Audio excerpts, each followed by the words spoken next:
Everyone, ये the study गुरु और मैं हूं अनिल कुमार। इस वीडियो में हम डिस्कस करने वाले हैं जो UPSC EPFO account officer enforcement officer का जो एग्ज़ाम होगा उसके लिए अगर आपको एक बुक चाहिए जो कि ये बुक है दिशा पब्लिकेशन की। अगर आपको ये वाली बुक चाहिए तो आप मुझे कमेंट करके बता सकते हैं, तो मैं आपको ये बुक पीडीएफ में प्रोवाइड करा दूंगा। ये जो बुक है आपकी 624 पेजेज की यानी 624 पेज की है। तो इस वीडियो में हम इस बुक को रिव्यू करेंगे और प्लस रिव्यू करते टाइम मैं आपको बता देता हूँ इसमें क्या क्या कंटेंट है।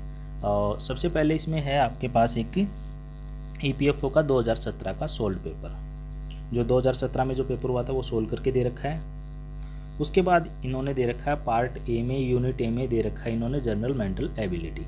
जनरल मेंटल एबिलिटी दे रखी है।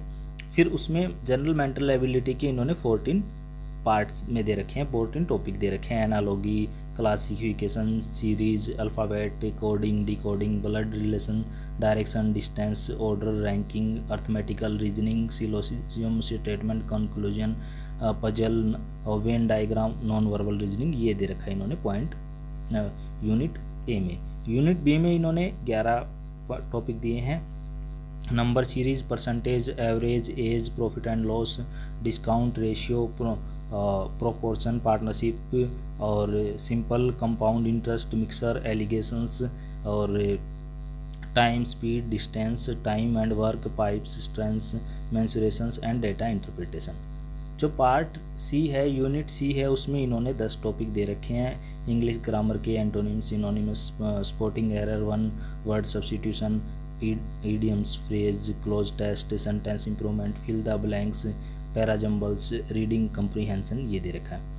यूनिट डी में इन्होंने दे रखा है जो बाकी जो पार्ट बच गया आपका, हिस्ट्री हो गया जिसमें, और इंडियन फ्रीडम हो गया, स्ट्रगल हो गया, इंडियन पॉलिटी हो गया, इंडियन इकोनॉमी हो गया, इंडियन जियोग्राफी हो गया, जनरल साइंस हो गया, करंट इवेंट्स हो गया, डेवलपमेंट हो गया, जनरल अकाउंटिंग प्रिंसिपल हो गया, इंडस्ट्रियल रिलेशन हो गया, लेबर लॉज हो गया, नॉलेज ऑफ कंप्यूटर एप्लीकेशन हो गया, सोशल सिक्योरिटी। ये 10 टॉपिक इन्होंने पार्ट डी में दे रखे, यूनिट डी में दे रखे। अब इस बुक की विशेषता क्या है? देखो, अगर आपके पास कोई बुक नहीं है या बुक है आपके पास तो आप इसको देख सकते हो एक बार। इसमें फ़ायदा ये है कि अगर आपको जैसे ज़्यादा से ज़्यादा क्वेश्चन सोल्व करने हैं तो इसमें ऑब्जेक्टिव क्वेश्चन बहुत सारे हैं। हर टॉपिक के इन्होंने ऑब्जेक्टिव क्वेश्चन दे रखे हैं। आप देखोगे ये बुक ऑब्जेक्टिव क्वेश्चंस की भरी पड़ी है। ये नहीं है कि खाली इसमें ऑब्जेक्टिव क्वेश्चन है, ऑब्जेक्टिव क्वेश्चन के अलावा इन्होंने ऑब्जेक्टिव क्वेश्चन दे रखे हैं, आंसर दे रखे हैं, आंसर अच्छे दे रखे हैं, अच्छे से सोल्व करके दे रखे हैं। ठीक है जी। उसके अलावा इन्होंने क्या कर रखा है, जैसे इस तरह से दे रखा है, ये आपको एनालॉगी और इसके फिर क्वेश्चन आंसर। फिर अगर हम जीएस पे चलेंगे तो क्या करेगा, ये पहले उसकी एक्सप्लेनेशन देगा, इस टॉपिक में ये है, बाद में उसके क्वेश्चन आंसर ये आपसे सोल्व कराएगा।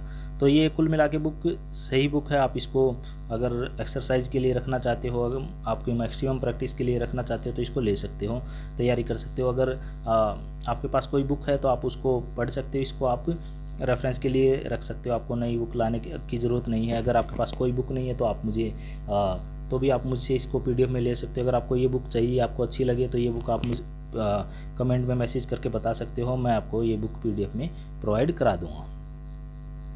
इसके अलावा अगर हम बात करें, अगर आपकी कोई क्वेरी हो, अगर आपको और कोई बुक रिव्यू करानी हो तो भी आप मुझे कमेंट में बता सकते हो। ठीक है जी। तो मैं आपको वो बुक रिव्यू करके बता दूंगा। इस बुक में जैसे हर टॉपिक को इन्होंने ऐसे दे रखा है, जैसे मैं थोड़ा सा आपको जीएस पे लेके चलता हूँ। जीएस में किस तरह से इन्होंने सोल्व करके बता रखा है कि जीएस में बेसिकली किस तरह के टॉपिक्स ये बताते हैं। तो हम जैसे जैसे ये आगे जाता जा रहा है तो ये पेज इसमें ये 624 पेज की ये बेसिकली बुक है। तो ये हमारे पास जैसे यहाँ पे ये नहीं है कि खाली इसमें क्वेश्चंस दे रखे हैं, देखो इन्होंने अच्छे से एक्सप्लेनेशन भी कर रखी है। तो ये बुक जब एग्ज़ाम निकला था उस टाइम पे ये बुक आई थी, इसमें सारी चीज़ें इन्होंने दे रखी है। अब बहुत से टॉपिक इन्होंने अच्छे से दे रखे हैं। ट्राइबल ग्रुप्स इंडिया में कौन से हैं, मतलब जीएस तो इन्होंने मतलब इस एग्ज़ाम के हिसाब से सही दे रखी है। अगर ये खाली आप ये बुक भी कर लोगे तो भी आपका काम चल जाएगा। लेटेस्ट करंट अफेयर ले आना और ये वाली बुक कर लेना तो भी आपका काम चल जाएगा। इन्होंने अच्छे से दे रखा है। इकोनॉमी भी दे रखी है, हिस्ट्री भी, जियोग्राफी भी, सारी चीज़ें इन्होंने सारे टॉपिक इन्होंने ऑलमोस्ट कवर कर रखे हैं। और ये जैसे इन्होंने ये सारी दे दिया, ये जियोग्राफी के पार्ट हैं। फिर इसके बाद इनके ऑब्जेक्टिव क्वेश्चन पूछेगा आपसे। ये देखो ये फैक्ट वगैरह इन्होंने बता दिया। फिर अब इनकी एक्सरसाइज आपसे पूछेगा। तो इस एग्ज़ाम के लिए मेन ज़रूरी क्या है? इस एग्ज़ाम के लिए मेन ज़रूरी है आपके क्वेश्चन आंसर, और जितनी ज़्यादा आप प्रैक्टिस करोगे उतनी ज़्यादा आपको काम आएगा। तो इसमें क्वेश्चन आंसर आपके बहुत ज़्यादा दे रखे हैं, तो आपकी अच्छे से तैयारी हो सकती है। अभी आपके पास 2 महीने हैं, तो आप इसकी तैयारी इसमें कर सकते हो। इसके अलावा कोई बुक रिव्यू करानी है तो आप मुझे बता सकते हो। आप मेरे चैनल को सब्सक्राइब कर सकते हो, लाइक कर सकते हो, अपने दोस्तों के साथ शेयर कर सकते हो। Thanks, have a nice day. मिलते हैं नेक्स्ट वीडियो में।